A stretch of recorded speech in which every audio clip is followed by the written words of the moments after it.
Good afternoon, ladies and gentlemen. Welcome to the Sun Hung Kai Properties Financial Year 2024-25 Interim Results Analyst Briefing. So today's briefing will have two parts. The first is the presentation by our Corporate Planning Manager, Investor Relations Miriam Leung, on the results and performance of our different businesses. And it will be followed by a question and answers session. So now I would like to invite Miriam to give the presentation. So Miriam, please. Thank you, Connie.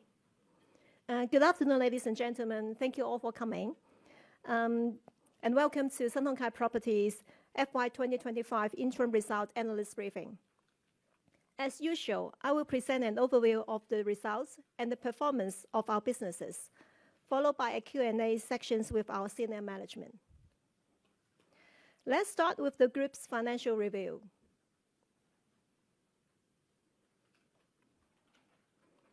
Please note that all figures are in Hong Kong dollars unless stated otherwise. For the 6 months ended 31st December 2024, the group's underlying profit amounted to about $10.5 billion, which increased by 17.5% year-on-year. The increase was primarily attributable to higher property development profit from Hong Kong, partly offset by a reduction of contribution from property rental and hotel business.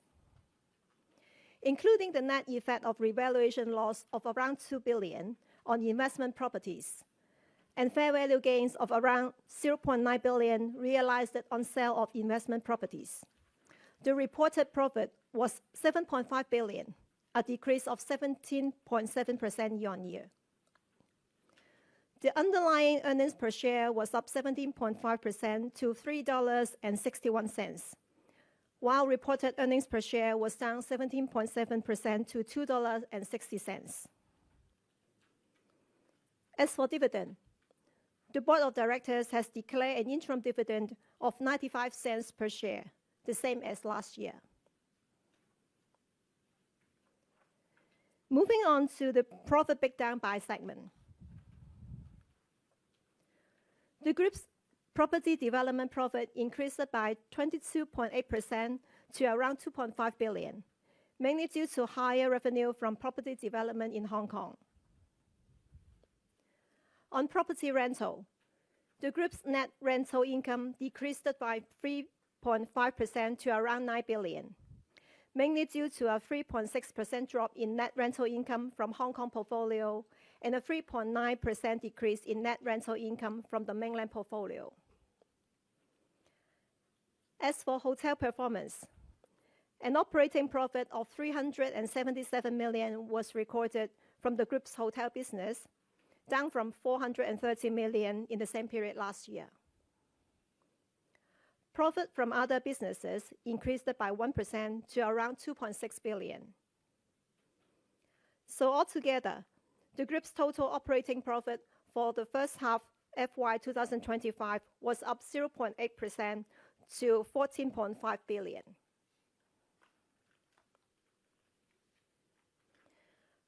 On our financial position, as at the end of December 2024, the group's net debt was $107.8 billion. The net gearing ratio was 17.8%, down from 18.3% as at the end of June last year. Interest coverage for the period was around 5 times, compared to 3.8 times a year ago. The group will continue with prudent financial management. Ongoing measures of cash flow management include strict control of construction capex, being highly selective in land bank replenishment, and strengthening recurring income base from property investment portfolio and non-property businesses. We will also strive to achieve high asset turnover for property development business. The group will continue to launch new projects when ready and put unsold residential units and non-core properties on the market where appropriate. As you can see from the graph, the group's net debt already peaked in December 2023. During the period review, net finance costs dropped by 15% year-on-year. We expect the debt level to drop further in the future.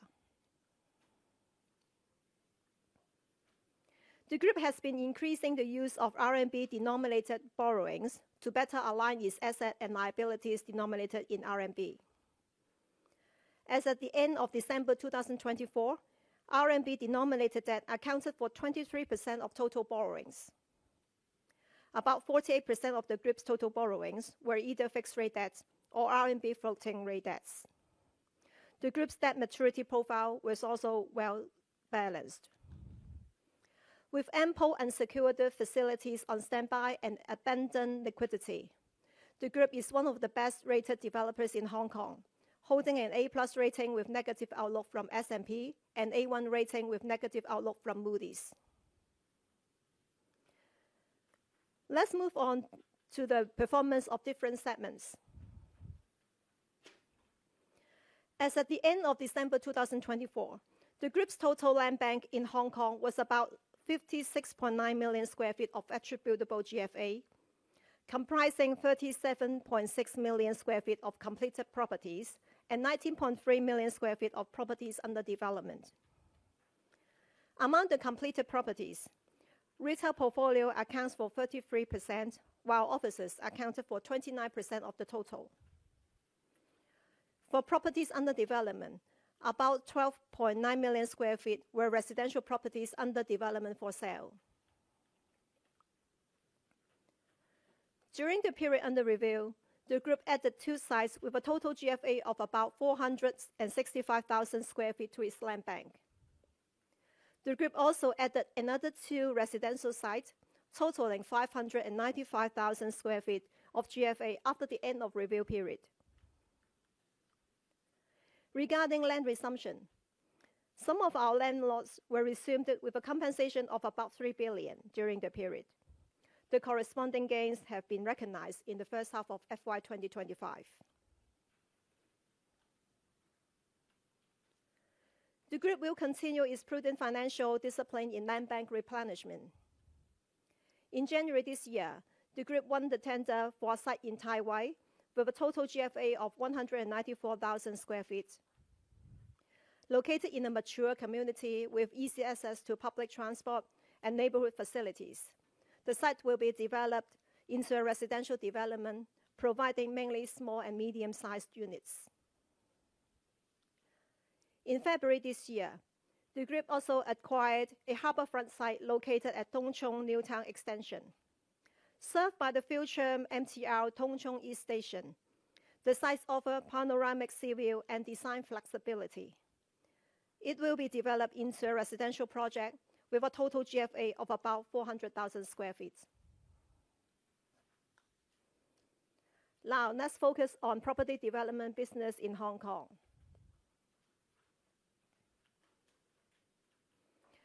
For the period, the group's recognized property sale in Hong Kong increased 344% year-on-year to about 16 billion, mainly derived from Yoho West Phase 1, the Yoho Hub 2, St. Bart's, and Grand Jetty Phase 2. Development profit increased 88% to over 2.3 billion. During this period, about 0.8 million square feet of residential GFA was completed. Contracted sales not yet recognized amounted to 30.4 billion, of which around 20.2 billion is expected to be recognized in the second half of this financial year. Hong Kong's residential market saw solid activity, driven by lower mortgage interest rates and relaxation of mortgage rules in the second half of last year. During the period under review, we achieved about 24.8 billion of contracted sales in Hong Kong. The major contributors are listed in the table here.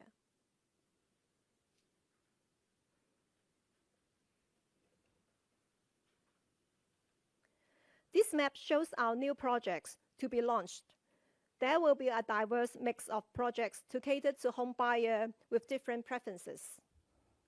We will launch Yoho West Parkside in Tin Shui Wai very soon.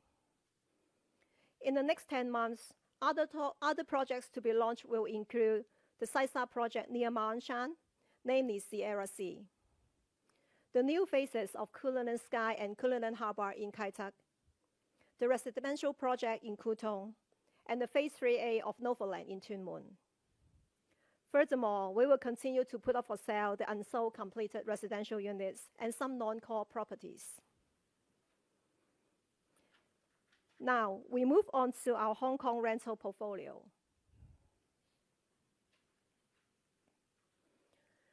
During the review period, the group's rental portfolio in Hong Kong recorded a slight decrease of 1.4% in gross rental income year-on-year to about 8.8 billion.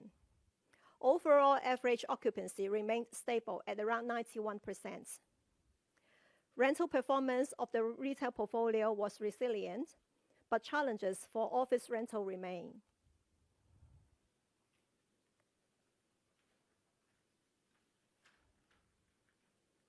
The group has adopted a proactive approach to strengthen the competitive edge of our malls. These include ongoing asset and service enhancement and refining tenant and trade mix to bring novelty to customers. Such efforts helped the group achieve the stable occupancy of around 93%. To enhance shoppers' experience, the group attracts mainland and overseas brands to open their debut stores in our malls across popular districts. Besides regularly refining the mall's tenant mix and store layouts to enrich their offerings, the groups continued to upgrade and reconfigure its property with enhanced service quality. For example, pet and family-friendly areas are introduced in our malls, with additional green and interactive elements.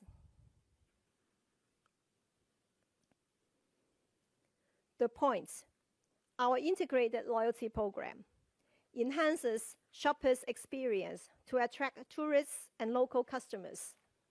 Spending by members remained resilient during the period. The Point mobile app was upgraded with a new interface for easy access to tenant promotions and the latest information based on members' spending and preferences. A new VIP program has recently been launched to reward premium members with exclusive privileges, including booking for EV charging.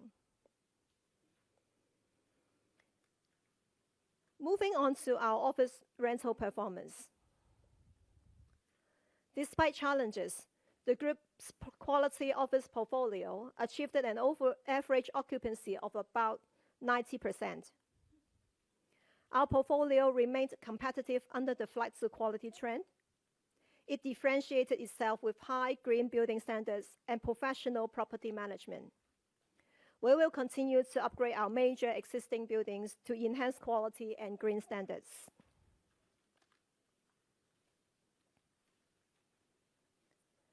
In the next 2 to 3 years, the group's recurrent income base will be further expanded as new investment property come on stream. They will include the mall beneath the Millennium in Kwun Tong, the high-speed rail terminus development and Artist Square project in West Kowloon, and a commercial complex in Mong Kok.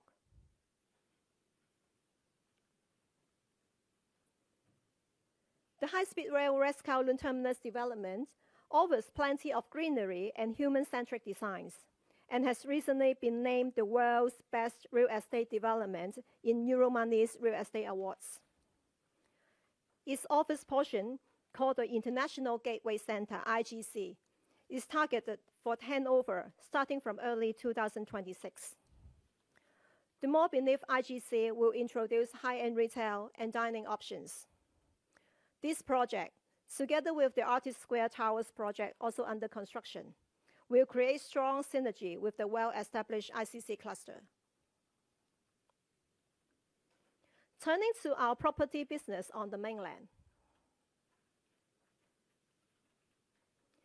As at the end of December 2024, the group's total land bank on the mainland was 66.4 million square feet of attributable GFA, comprising about 21.2 million square feet of completed properties and 45.2 million square feet of properties under development. Among the completed properties, 43% of them were shopping centers and 38% were premium office. On our property development business on the mainland. During the period, the group's recognized property sales on the mainland decreased by 61% year-on-year to about 617 million, mainly due to lower sales volume of residential units. Development profit was also lower at about 181 million, with satisfactory development margin. As at the end of December 2024, unrecognized contracted sales amount to RMB 12.5 billion. About RMB 7.8 billion will be recognized in the second half of this financial year. During the period, the group achieved the contracted sale of over RMB 660 million on the mainland. Following the end of review period, the group launched the first batch of the second phase of Lake Geneva in Suzhou in January this year, with encouraging sales response. In the next 10 months, 4 projects with a total attributable GFA of about 930,000 square feet will be launched. You may refer to the table here for details.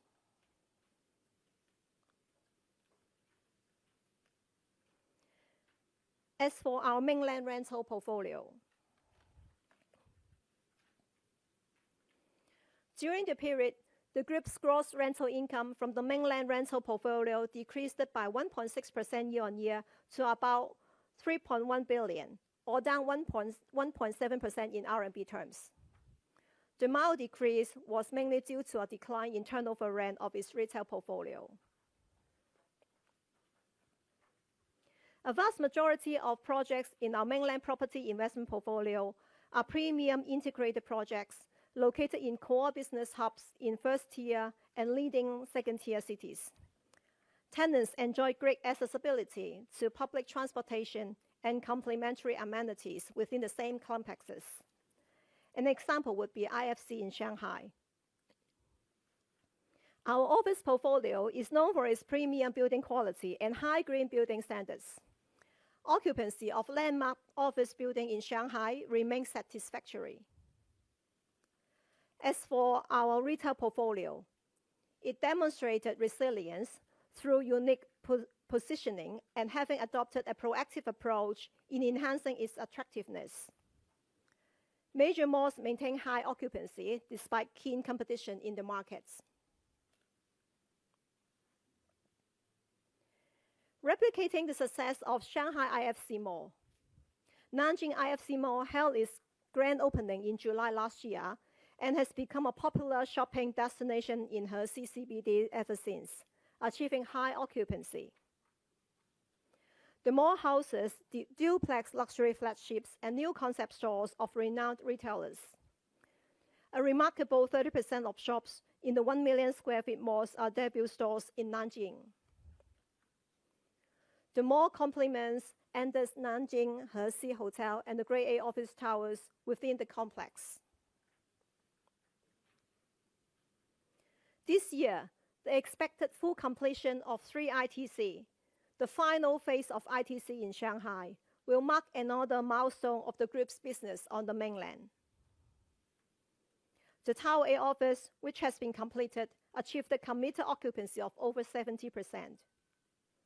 The remaining portion of 3 ITC include the flagship mall ITC Maison, an office skyscraper Tower B, and a hotel Andaz Shanghai ITC.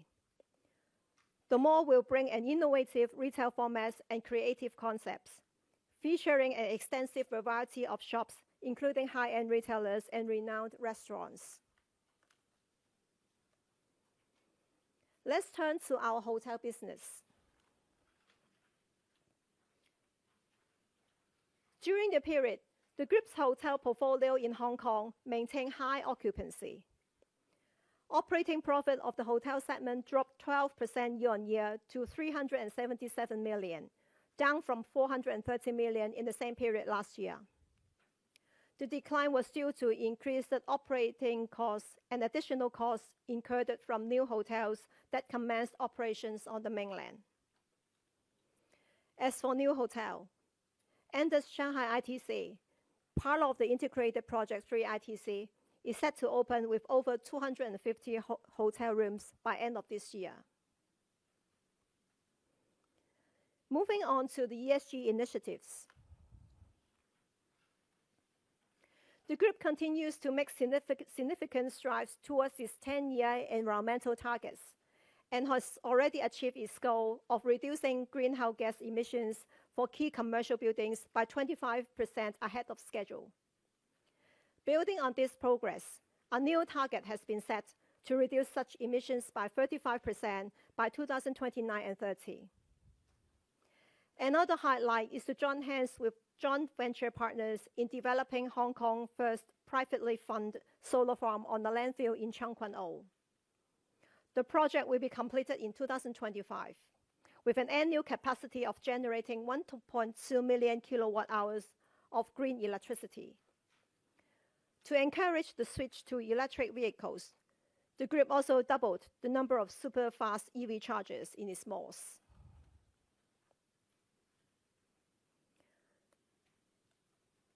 The group is dedicated to enhancing community well-being. In alignment with initiatives to foster a mega event economy, the group organized events to revitalize the tourism and retail sectors. Highlights include a 2-month celebration marking the 40th anniversary of New Town Plaza in Sha Tin, and various outdoor events near the group's mall. In January this year, the group celebrated the grand opening of Go Park Sai Sha, a landmark spanning 1.3 million square feet. Showcasing both popular and emerging spots, the landmark also houses entertainment, dining, and recreational facilities. For more information about our latest ESG performance, you may refer to the appendix of this PowerPoint or our website. Moving forward, I will discuss the market and business prospects. In Hong Kong, economic growth is expected to be relatively slow due to a multitude of variables affecting the global environment. Lower expectations for US rate cuts will continue to weigh on business sentiment and activity. However, end-user demand for housing will remain solid, supported by reduced mortgage rates and a continued inflow of tenants and students. For key cities on the mainland, with boosting internal demand being a top priority, further and stronger stimulus policies are expected to help drive domestic consumption. A benign mortgage environment and housing support measures will help restore buyers' confidence, favoring the recovery of the property market over the medium term. On our business prospects, the group will continue to adhere to sound and prudent financial management practices. It will exercise proactive cash flow management with the following aspects. The group will abide by strong cost discipline on capex and other costs without compromising quality and services. By adopting an active management approach, it will strengthen recurrent income from property investment portfolio and non-property businesses. It will continue the timely sale of new projects, unsold residential units, and selective non-core properties. With a sizable portfolio of rental properties under development both in Hong Kong and on the mainland, the group aims to achieve long-term growth in recurrent income. On property investment, the group will sharpen the competitive edge of its portfolio by adopting a proactive leasing approach, which includes carrying out asset enhancement initiatives and maintaining close relationship with tenants and customers. The completion of new developments will create new source of recurrent income for the group in the next 2 to 3 years. Hong Kong projects will include the shopping mall underneath the Millennium in Kwun Tong, Cullinan Sky Mall next to MTR Kai Tak Station, and the high-speed rail West Kowloon Terminus development. In Shanghai, Free ITC will be fully completed this year. On property development, the group will leverage its strong reputation for delivering high-quality properties to achieve high asset turnover. It will continue to launch new residential projects and put up unsold completed residential projects and some non-core properties on the market for sale. Finally, to conclude my presentation, I would like to share with you this passage from the chairman's statement. Over the past half-century, the group's long-standing strengths, including a strong commitment to quality and excellence, customer-centric philosophy, trusted relationships with stakeholders, and flexibility in moving with the times, have helped the group establish an excellent reputation in the market.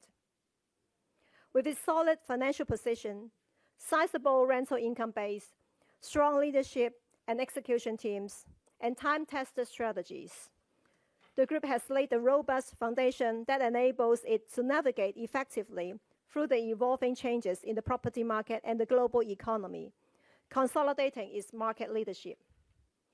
With full confidence in long-term prospects of the mainland and Hong Kong, the group, upholding its belief in building homes with hearts, will continue to support the city's advancement by creating iconic landmarks and sustainable community that prioritize the quality of life for all residents. This is the end of my presentation. Thank you. So thank you for joining us for the question and answer session. So let me first introduce the panel members. Starting from your left, Mr. K.W. Low, member of the Executive Committee. Ms. Maureen Fong, Executive Director. Mr. Alan Fong, Executive Director. Mr. Christopher Kwok, Executive Director. Mr. Victor Loy, Deputy Managing Director. Mr. Raymond Kwok, Chairman and Managing Director. Mr. Mike Wong, Deputy Managing Director. Mr. Adam Kwok, Executive Director. Mr. Eric Tong, Executive Director. And Mr. Frederick Lee, Group Chief Accountant. So may I now invite our Chairman and Managing Director, Mr. Raymond Kwok, to share the key messages of today's results announcements. Mr. Kwok, please. Good afternoon, ladies and gentlemen. Thank you for attending today's briefing. During the period under review, the group kept up its efforts in delivering premium quality development projects and services despite global economic uncertainties. Backed by our solid financial position, sizable recurrent income, seasoned management, strong and experienced execution teams, and time-tested strategies, the group was able to navigate the ever-changing environment and delivered satisfactory business performance. In Hong Kong, the group's contracted sales amounted to 24.8 billion Hong Kong dollars during the period. Major contributors include Cullinan Sky Phase 1 in Kai Tak, Victoria Harbour Phase 2B in North Point, the Yoho Hub 2 in Yuen Long, and the Novo Land Phase 3B in Tuen Mun. We also offered units from completed properties such as St. Michel in Sha Tin and Dynasty Court in Mid-Level Central. All of them received positive market response. Over the next 10 months, the group plans to launch various new projects in Hong Kong. These are Yoho West Parkside in Tin Shui Wai, the second phase of Cullinan Harbour, and the second phase of Cullinan Sky in Kai Tak, the first phase of the Sai Sha development, now named Sierra Sea, Novo Land Phase 3A in Tuen Mun, and the first phase of the residential project next to MTR Kwu Tung Station, which is now under construction. Among the upcoming projects, the Sai Sha project has been planned for over 30 years to be developed in phases. This project is scheduled for completion over a number of years. On top of strengthening transportation connections and infrastructure the group has made use of family and pet-friendly concepts to create a vibrant community that caters to the lifestyles of different generations. Residents can enjoy the beautiful nature and access the adjacent Go Park, Sai Sha. Go Park is a landmark sports and commercial complex covering some 1.3 million square feet. With its grand opening held last month, the complex offers a wide range of experiences, from popular and emerging sports to entertainment to dining and to recreation. We hope it will become Hong Kong's back garden where families can spend their quality time together. Moving on to property investment in Hong Kong, the group's portfolio continues to provide a stable and sizable recurrent income. Overall occupancy remains satisfactory. In the coming years, the group's recurrent income base will be further strengthened as more investment properties come on stream. These are two shopping malls will open in phases starting later this year. One of them is a mall beneath the Millennium in Kwun Tong, and the other one is Cullinan Sky Mall, which is connected and adjoining to the MTR Kai Tak Station. In addition, the Grade A offices atop the high-speed rail West Kowloon Terminus, which was named IGC, International Gateway Center, will be handed over to tenants starting early 2026. The group also carried out ongoing enhancements of assets and services to increase the competitiveness of its property investment portfolio. We continue to leverage The Point, which is the integrated loyalty program for Sun Hung Kai malls, to enhance shoppers' experience and attract tourists and local customers. The Point recently launched a VIP program to offer exclusive privileges to our premium members, such as EV charging booking. For a quick update on property development on the mainland after the review period, the group launched the first batch of the second phase of Lake Genève in Suzhou last month. The sales response was very encouraging. In the coming 10 months, the group plans to launch new batches of joint venture developments such as Lake Genève in Suzhou, Hangzhou IFC, and Oriental Bund in Foshan. For property investment on the mainland, the group's gross rental income registered a slight decrease during the period, mainly due to decline in turnover rent of its retail portfolio. As for projects under development, construction of 3 ITC in Shanghai will be fully completed in the second half of this year. This includes a flagship mall ITC Maison, an office skyscraper Tower B, and a premium hotel Andaz Shanghai ITC. The completion of this project will mark a milestone for the group's mainland business. The group also makes use of innovative technologies to enhance building and service quality, and also upgrades its existing buildings to meet high green building standards. Such efforts are well recognized by international certifications and rating agencies and put the group's properties in a good position as the flight to quality trend continues. Looking forward, with the unwavering support of the central government, the group believes Hong Kong will continue to leverage the unique advantages of one country, two systems to embrace changes, seize opportunities, and attract more high-caliber talent to Hong Kong.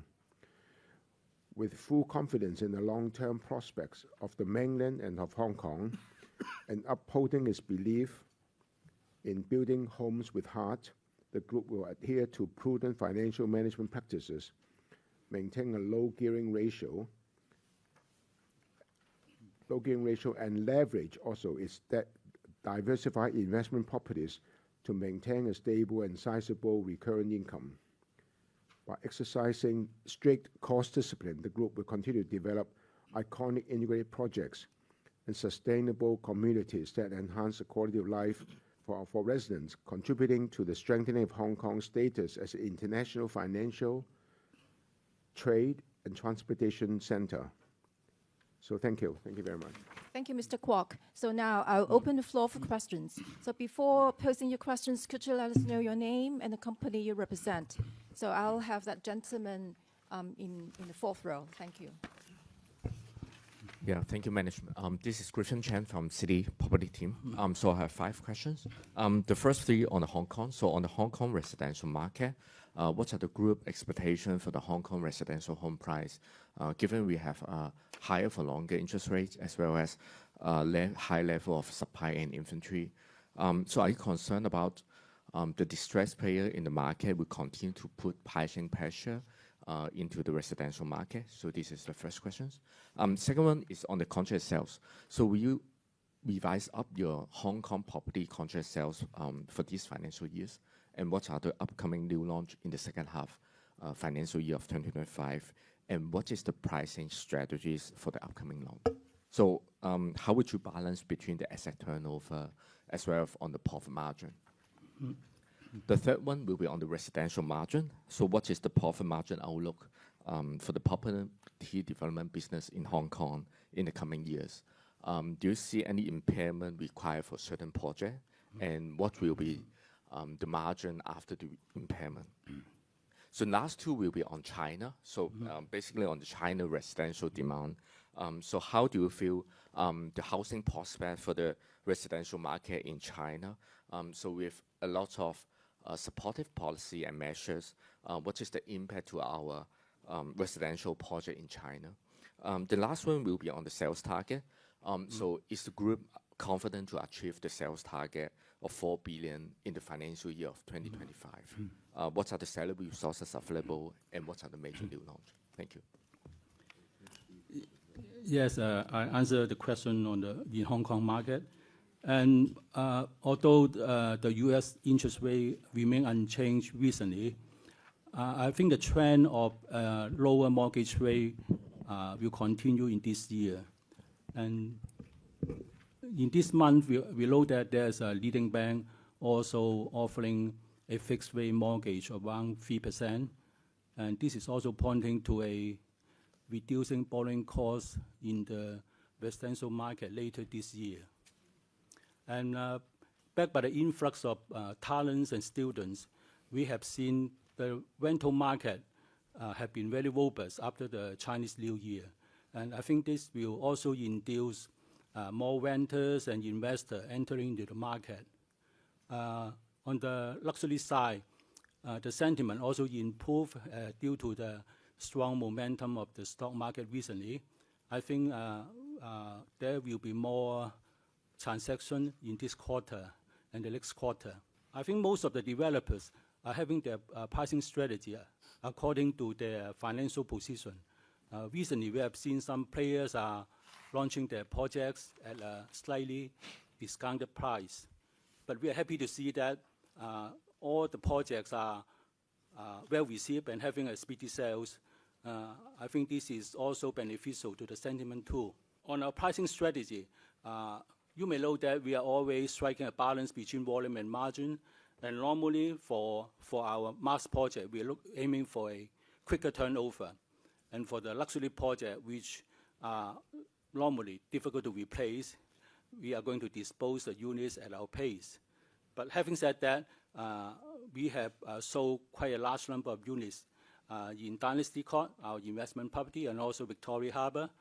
I think there will be more eye-catching transactions when we market our two Kai Tak projects later this year.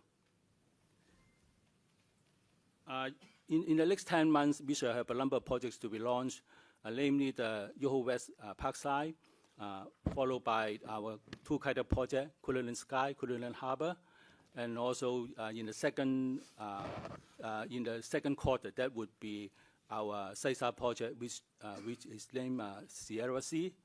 And in the second half of this year, that would be Phase 3A of Lofoland. And finally, and also our Kutong project next to the MTR station at the end of the year. So again, you can see we have sufficient market resources on hand in this year.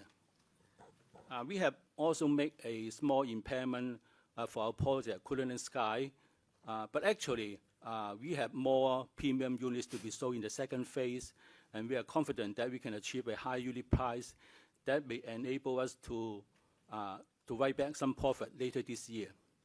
We must admit that due to the market condition, our profit margin have been quite affected for our mass project, but we are happy to see that we have disposed a large number of Dynasty Court and also Victoria Harbour, which can produce handsome profit for us. Thank you. On the mainland, Adam, or do you want them to repeat the question? That's, I recorded it. Okay. Hi, thanks. I think in the mainland property market, I think there's the macro aspect and the micro aspect. I think the micro aspect is you see polarization now of developers. The SOEs, the China Overseas, the Polys, and the quality private developers like ourselves, Greentown, and a few others have been selling actually quite well in 2024. Whereas the smaller private developers in financial troubles are not selling that well, and you see year-over-year decline again and again.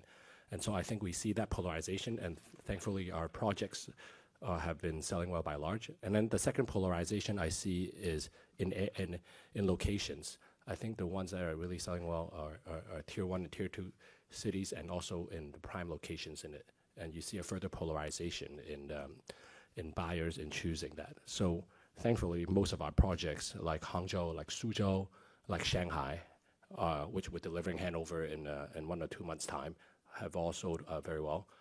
Our Guangzhou Foshan project is also selling steadily. So I think in terms of the micro aspect, we're benefiting from these polarization trends. Macro aspect, as we all know, Beijing has said real estate has to stop falling and stabilize. 基地會穩. And we all know when the central government has said that, and the local government are really treating this as a KPI and coming out with policies. And you see each city has their own policies towards boosting growth and also even buying back inventory and so on. And so I think January data also in the official China data, as you see more cities now rising in prices. And so I think overall that's encouraging on the macro side as well. Finally, on our target is just 4 billion. We've achieved 2.1 billion up to today, including our Lake Geneva phase launch. And as you know, we will launch Lake Geneva in Suzhou in the next 2 months, the new phase. We expect that to have overwhelming demand. In fact, we're always surprised. The bigger the houses are, the more popular and demandable it seems to get. And of course, Hangzhou IFC, our service apartment will for sale in the second quarter, as well as some projects in Guangzhou and Foshan. So I think we're confident in meeting the remaining 1.5 billion. Thank you. So thank you. So could I have the second question? So the gentleman in the fourth row. Thank you very much. This is Carl Chan from JP Morgan. So I have 5 questions as well. My first 2 questions are about mainland China retail.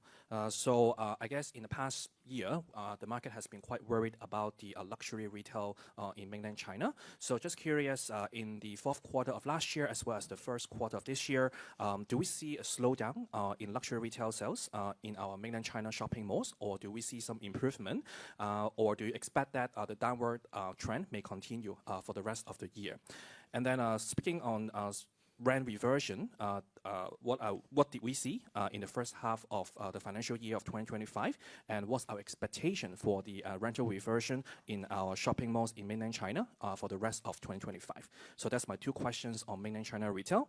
And then my third question is more about risk management, because recently we saw from a lot of news headlines that there are rising concerns on the liquidity of some other Hong Kong developers.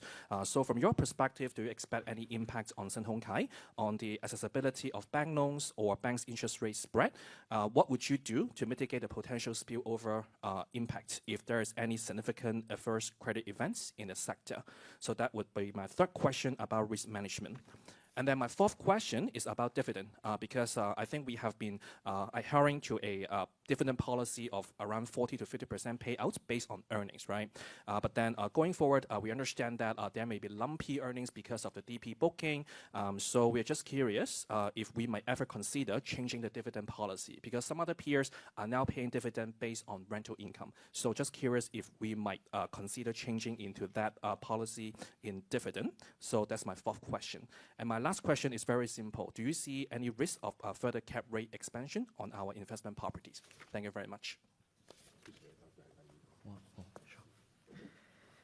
Yeah, I think I'll take a question on the mainland luxury retail market. So I think 2024 started off with a slow year. Definitely we see a slowdown, but I think things have started to improve in last quarter 4 of 2024. In fact, for our Shanghai malls, we just saw that the January numbers have returned to growth from the year before. So that's encouraging. And I think the way we see the market is that riding on, similar to what the government, mainland Chinese government has announced on the real estate side of the market, I think they're quite determined to also stimulate domestic consumption, to attract more foreign tourists to visit China. And so we're definitely seeing kind of also each city doing more to, for example, using consumption coupons or else kind of being more proactive in introducing brands and getting in touch with us developers, right, and introducing brands to open shop in the city. So that's, I think, a positive trend that we think will take place for the rest of the year. And on the other hand, in terms of our relationship with brands, I think luxury brands right now, they're still quite cautious and quite selective in how they expand in the expansion plans. And so they have a tendency to focus on expanding on projects that are doing well. So for example, our Shanghai IFC Mall, which is our flagship in Shanghai, we have strong demand from existing and also new luxury tenants to either expand the existing stores or to open new flagship stores. And so management has already decided to proceed with a plan to convert some of the hotel space into retail area starting this year. And so we believe that will give us another uptake in terms of the retail sales in our portfolio. And I think going forward, I think we'll continue to build strong ties with our tenants, and we'll also make use of our VIC programs in mainland China to stay competitive. Yeah. And then for rental reversion, we saw a mild positive rental reversion last year, despite the headline numbers on sales. And I think we expect that to continue in 2025. For us, we have been in Shanghai for over 20 years. We got a very good support and strategic partnership relationship with all the important partners like the LVMH Group, all the big group. We talk to the Paris headquarters and make sure that we can adjust all our mix according to the global trend. As you know, that all the global luxury retail disrupted, but in China, we are very confident that we will be the upper hand to make sure that the sales be happening in our mall. You can see the support in our Nanjing IFC mall just opened, and it's almost fully let, and also the sales are picking up very fast. So despite the market, we are seeing many challenges ahead. We do believe that we will work hand in hand with them to create so good ambience to ensure that the VIC people come to our mall to spend to build up the relationship and improve the stickiness. So we are now doing the ITC Maison also, and the response is encouraging. So it takes time for us to make sure that our hardware can cater the future of consumption in China and also global business. As many our Chinese people do go overseas, they have some expectation on why they spend locally in China, and also we cope with the government policy to make sure that we are in the right direction before we hand over all apartments to them. So thank you. On the other three questions, on the risk management side, I think we are setting our apartment apartments well in Hong Kong and on the mainland. And also, we have a very sizable, recurring and stable recurring income. And our gearing is coming down. It is about 70 to 18% loan to equity. And now we are able to maintain the S&P, the high rating. So therefore, I think we are very comfortable. And in fact, we have a lot of undrawn bank lines. Therefore, we are very comfortable. On your point about dividend policy, I think we have said that dividend policy would be, we'll be paying 40 to 50% of the earnings per share. And I think we are going to maintain that policy. In fact, last year, I think 2003, 2004, right? We were almost the first one to cut the dividend, yeah. So anyway, I think we're going to maintain the dividend policy for to pay 40 to 50% of the earnings per share. On the cap rate expansion, I think it's unlikely now because I think interest rates are gradually coming down. For the U.S. 10-year Treasuries has now gone down to 4.2%. On the mainland, the interest rate is very low now. So I think it's unlikely that the cap rate will be further expanding, yeah. Thank you. Thank you. So could I have the third question? Okay, the gentleman in the second row, please. Thank you, management. This is Mark Leung from UBS. I have three questions regarding on Hong Kong retail, office, and gearing. For Hong Kong retail first, could management share about our outlook for 2025? What's the tenant sales year to date? What's reversion we achieved?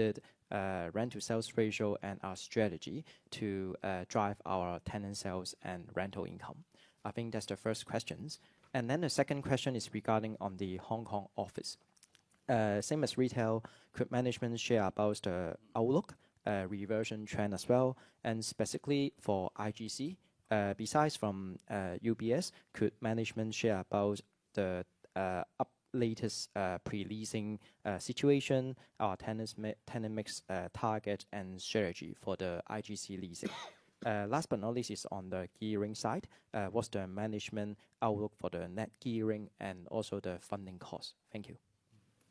Maybe the retail, Christopher, and then Maureen. Sure. I think for 2024 was a slow year for the Hong Kong retail market, but I think similar to mainland China, we see a slight improvement towards the fourth quarter of last year. And I think, particularly in January, the visitation numbers of tourists is definitely up, and showing the impact of the implementation of the multiple entry visa for residents from Shenzhen. And I think for the general view, I think we have for 2025 is, I think, cautiously optimistic. I think there are some policy tailwinds coming from and new developments coming from the upcoming Kai Tak Sports Park. I think that will bring in more tourists through organizing summits, exhibitions, conventions. I think it will enhance our position, Hong Kong's position to be a premier destination for mega events. Right? And we also are hopeful that I think the government will fight for more cities to be included into the multiple entry visa scheme. So those should be helpful. But for ourselves, right, we will also definitely work hard to strengthen our malls' competitiveness. As Chairman mentioned just now, I think there are a few aspects on this. One is the trade mix side, right? We will continue to introduce more pet-friendly facilities and also bring in brands such as kind of mainland-based F&B brands to Hong Kong. I think they're still quite proactive in expanding, right? On the other hand, I think we'll also continue to upgrade our facilities. For example, the Chill Park at Newtown Plaza is a brand new space that opened in September of last year.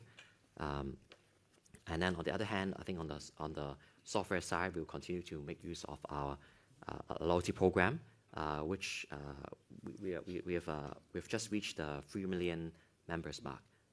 And we also continue to growing our active member base, right? We're trying to also expand the linkage between the point and the rest of Sun Hung Kai Properties businesses. For example, our supermarket business and our telecoms business, right? To increase the stickiness of loyal customers who have proven to be more resilient, right? Even at times of uncertainty.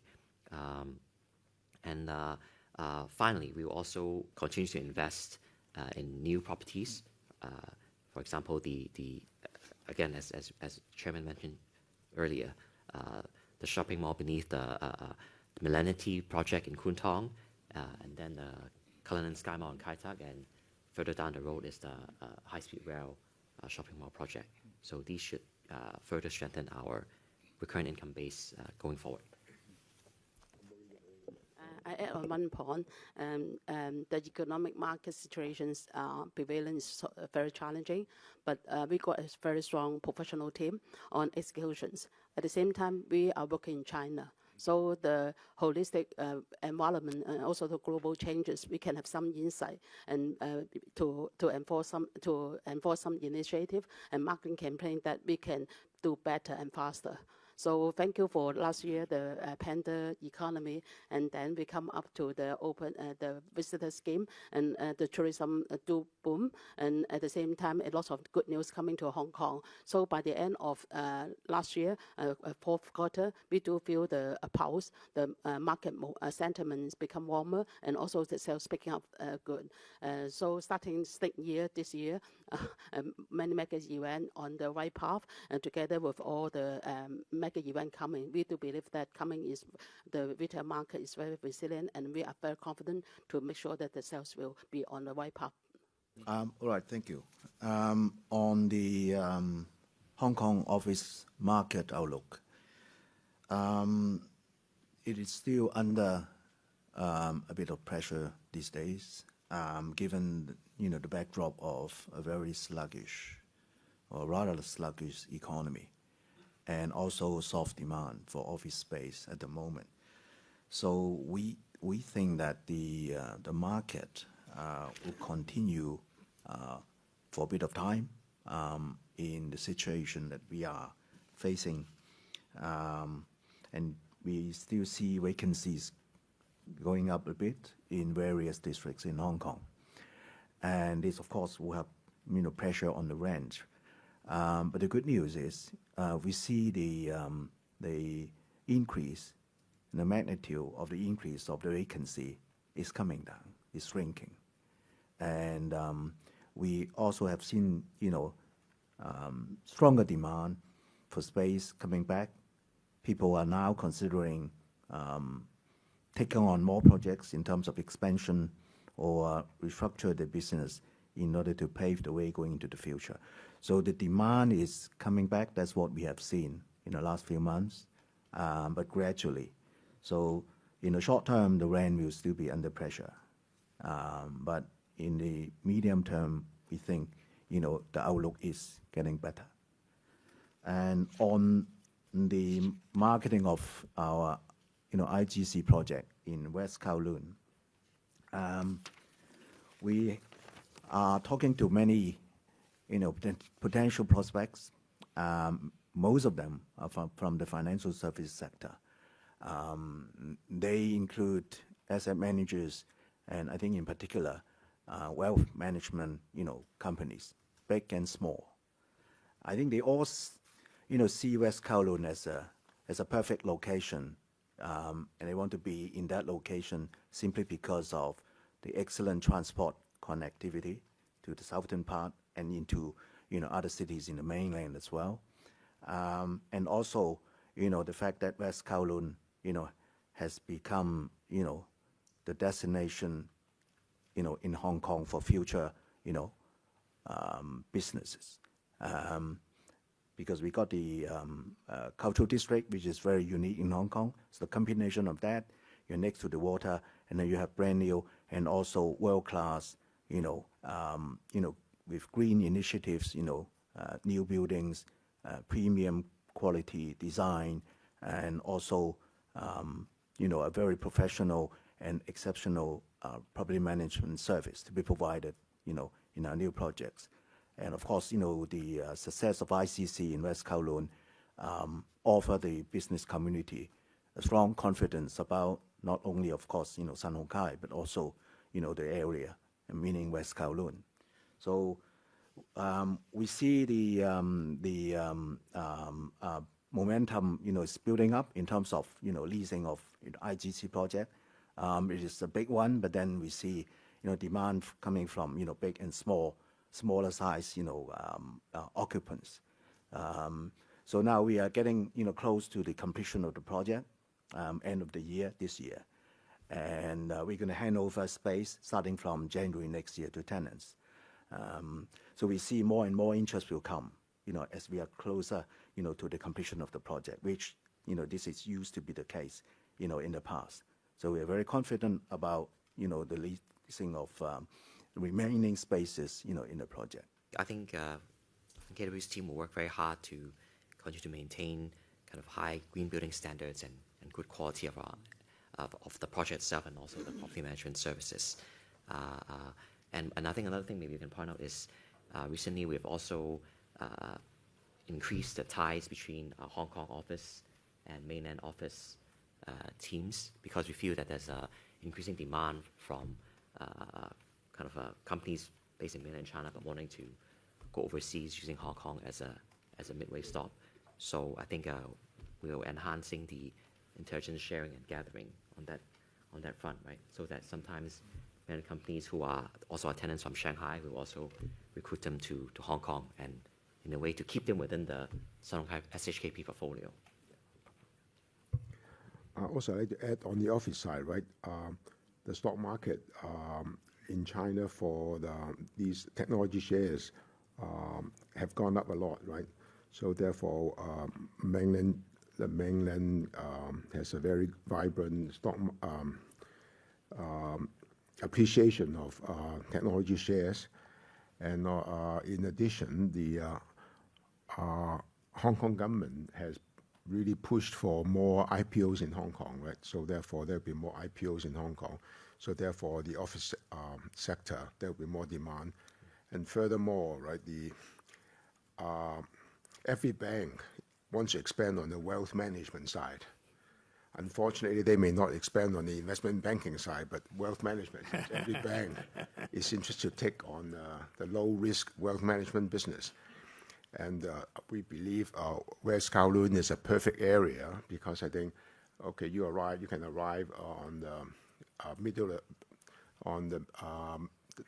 the best city center using high-speed railway, and you can go to the museum, you can walk around the West Kowloon Park, and then you can go to Tsim Sha Tsui to go shopping. We have done a survey that the most popular area for shopping is still the Tsim Sha Tsui area. Go to Harbour City, go to the waterfront in Tsim Sha Tsui. So the best hotels are all in that district. Of course, we also have to take into account the Four Seasons in Hong Kong, right? But anyway, there are more five-star hotels on the Kowloon side than Hong Kong. So we think as more wealth, as the technology guys are getting more wealthy, I think the wealth management business would continue to, would thrive in Hong Kong. On your question about the gearing, I think we are comfortable with the gearing now, because I think we are selling our apartments now. I think we are confident that we can sell more apartments, and also our leverage is below 20%, and the rating agency has given us a good rating, so we are very comfortable. Yeah. So in a way, as long as we can sell our apartments, we'll keep on buying more land, as long as we can keep on selling our apartments. Yeah. On the question, earlier question about the cost of debt, ours is 4%, right? Right. Yes. Because in view that we have borrowed the fixed rate, and we have borrowed all of RMB money, so the cost of debt is now 4%. Yeah. So thank you. So could I have another question? The gentleman in the second seat on the third row. Good afternoon, management. This is Raymond Liu from HSBC. I got 4 questions. The first question is about land banking. So what is the latest land banking plan in Hong Kong? Do you change the margin requirement when we evaluate the land acquisition recently? And the second question is about Sierra Sea, the Saisa project, which is one of the largest development projects in the next few years. So can management share with us more about the timing of launch and how do we position on this project? Because management also mentioned about the word like holiday homes, these kind of things. So what would be the expected margin for this project as well? Can management share some more color on this? The third question will be about capital recycling. So would the management consider some capital recycling activities from your investment properties or some more non-core asset disposal so that you can accelerate the deleveraging process? And the last question, it will be related to mainland China property. So do you see any risk of impairments in your mainland China projects? Now, with more supportive policy measures in mainland China, will you consider to acquire some more commercial projects or other residential projects in the coming futures? Thank you. Okay, yeah. I'll answer the question on acquisition and Sierra Sea. And on acquisitions, we are very happy that we can acquire 3 sites in recent months, and the Siu Lek Yuen site and also the Tai Wai site, which are in very mature community and very close to the MTR station. And lately, in last week, the Tung Chung site, which is abutting the sea with panoramic sea view. And for this site, the government also relaxed the number of units so that will enhance the future flexibility and marketability of the project. And apart from government tenders, we shall continue to negotiate with government on land premium and also land exchange and continue to adhere our very prudent financial discipline as we have done in the past. Our Saisa project is now named Sierra Sea. This is a very unique project, blending with nature and beautiful environment, and also under very convenient transport link. The Gold Park next door also provide very comprehensive sports facility for families of all ages. Saisa or Sierra Sea is a big project that we are going to develop, market, and manage in many phases. I think it is a bit too early to project the profit margin, but we are confident that this project will appreciate in value over time, that will support our pricing strategy in the later phases. And actually, in the past, we have very extensive experience on developing a large-scale project like the Park Island in Ma Wan some 25 years ago, and also in recent years the Yoho series, and also lately the Yoho Land project. For Sierra Sea, the first phase, phase 1A, comprising 800 units, will be launched in next month, which we are confident that it will be the talk of the town later in the next month. Thank you. I think, in fact, for Sierra Sea, I think I would suggest all of you to go and have a look. Bring your parents, bring your pets, bring your children, 3 generations. You can stay there for the whole day because the children would play all the climbing city games, and you can walk to hiking for 4 hours. You can even hike for 8 hours if you want, but I don't advise you to do that. But whereas your grandparents can enjoy their time looking after your children. But on the mainland, write down, Adam, do you need to write down on the mainland? Latest we checked, we're okay, Chairman. Thankfully, with the land we bought, obviously, is pretty at a very still a defendable cost, so we don't foresee any write-down so far. And then in terms of, I think somebody was talking about buying up opportunities, right? I think right now we're really just focused on executing mostly our commercial projects well in Shanghai, Hangzhou, Suzhou, and then selling also some of our residential to beat our target and get the cash flow going. And so I think, especially if you actually look at our completion from this year, or end of 2024, the next 2.5 years, 2.5 years, up to 2027 June, our IP land bank, completed IP land bank, is going to grow from 19 million square feet to grow another 10 million square feet to 29 million square feet. And most of that will be in Shanghai. So and a lot of that is going to get OP by this year. So executing it, leasing it up is going to be our most focus.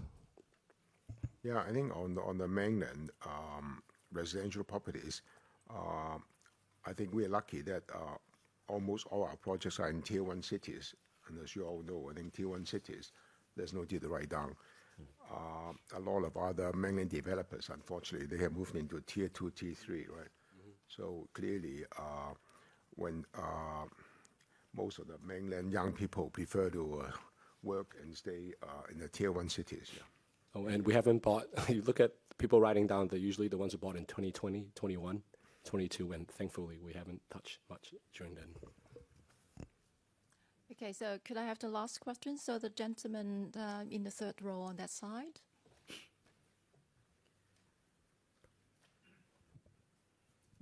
Hi, Carl Choi from Bank of America. I have 3 questions. First is about the Northern Metropolis development in Hong Kong. Just want to ask about Sun Hung Kai's interest in participating in the development, especially the large-scale, the 3 large-scale land disposal pilots, Ping Koi Fatin. And what kind of development margins would you require in order to participate, given the fact that the development timeline could be quite long? And second is for farmland resumption income. You mentioned 3 billion in the first half. Can you give us some sense for the second half and also into fiscal 26? What kind of farmland resumption income would you expect? And then thirdly, just to go back to China IP a bit, for the new project coming up, especially for Hangzhou and also ITC Maison, can you give us a little bit an update on the pre-leasing progress?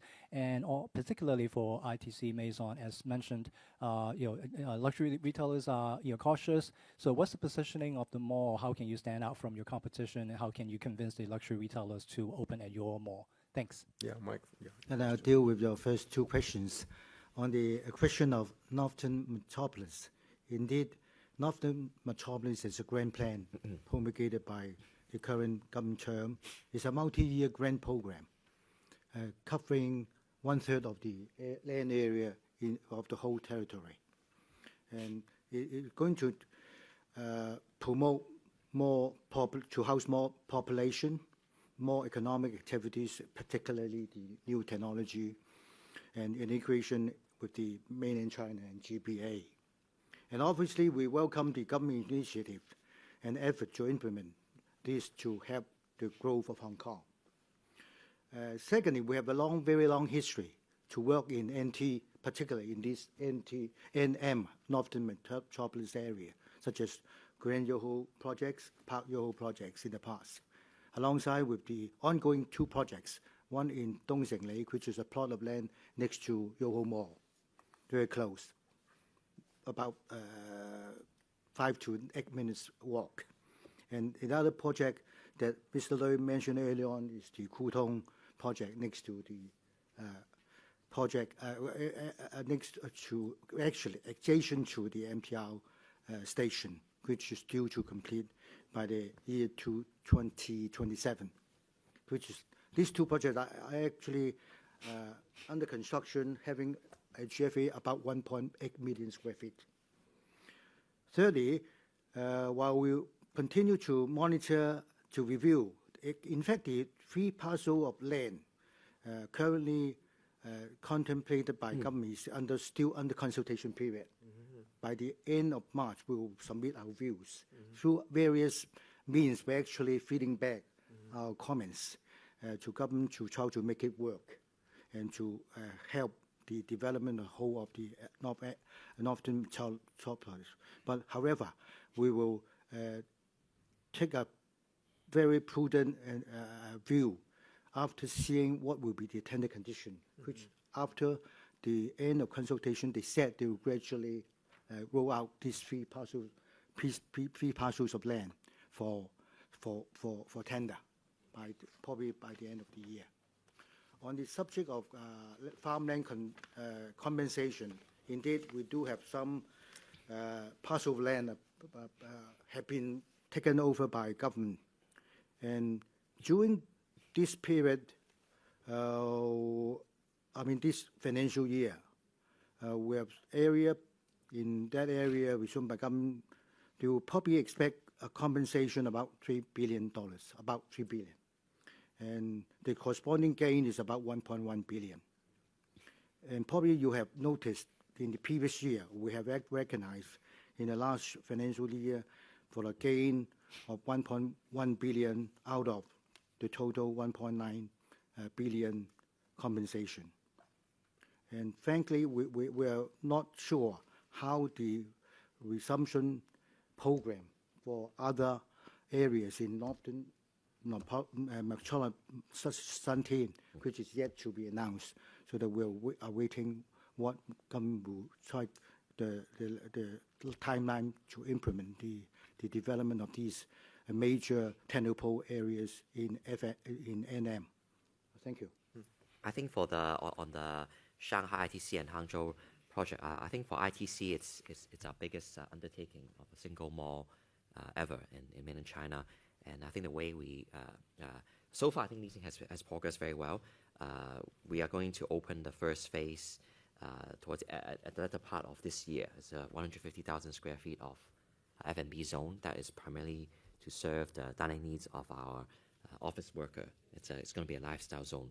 But I think the way, in a broader picture, the way we see ITC Mall is it's going to be a combination of IFC Mall and our IAPM Mall in Shanghai. The size is about the two combined, right? And if you've ever been to the area, we actually, the ITC Maison Mall is actually the final phase of a number of other retail properties that we've developed in the recent years. So there's one nearby called ITC One Mall, which is a boutique, a mall that's already open and doing very well, with a good collection of luxury stores, cosmetic brands, and also F&B with Black Pearl recognition. I think that has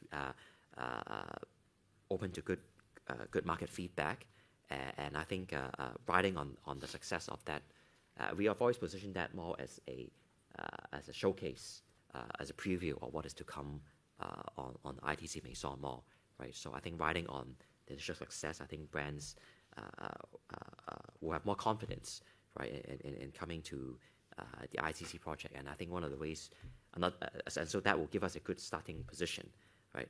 And indeed, we have a lot of inquiries from various luxury brands to set up their global flagship stores in the Shanghai, or the global flagship store in the whole of Shanghai. And another thing I think we stand out is kind of engaging the brands very early to customize their store space for them, whether it's the facade or the internal layout, circulation. And our project teams and leasing teams work very closely together. So that's the Sun Hung Kai value added, right, I would say. And then for Hangzhou, I think Hangzhou, we have started to market the retail portion of the project.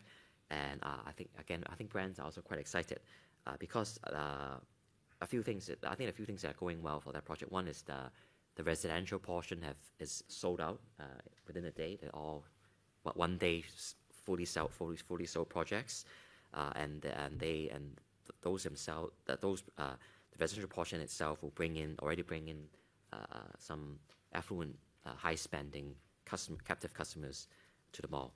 I think second of all, the project itself is quite unique. It's the only project in the center of Hangzhou with two MTR lines, and also that's adjacent to both the canal and the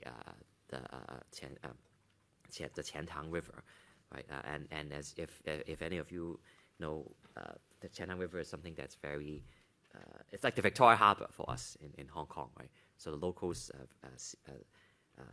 see it as a very prime location. And further, I think the government is also very invested in that project as well. They have plans to build out a Ferris wheel and some museums nearby. So it's not just your typical shopping mall. It's an integrated project, also with also some arts and culture elements, a bit similar to the West Kowloon setup in Hong Kong. So I think that's another factor. And then I think third is,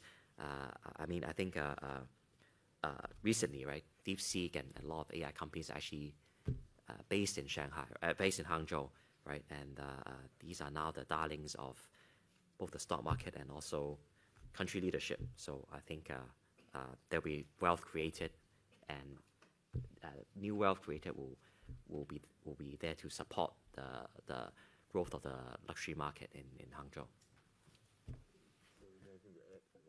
I think on a group build the IP project, benchmarking on global basis for past 3 decades. We built a Hong Kong IFC mall and bring up the successful DNA up to China, build up our first flagship mall, Shanghai IFC mall, and mirror the success again to Nanjing. You see our product.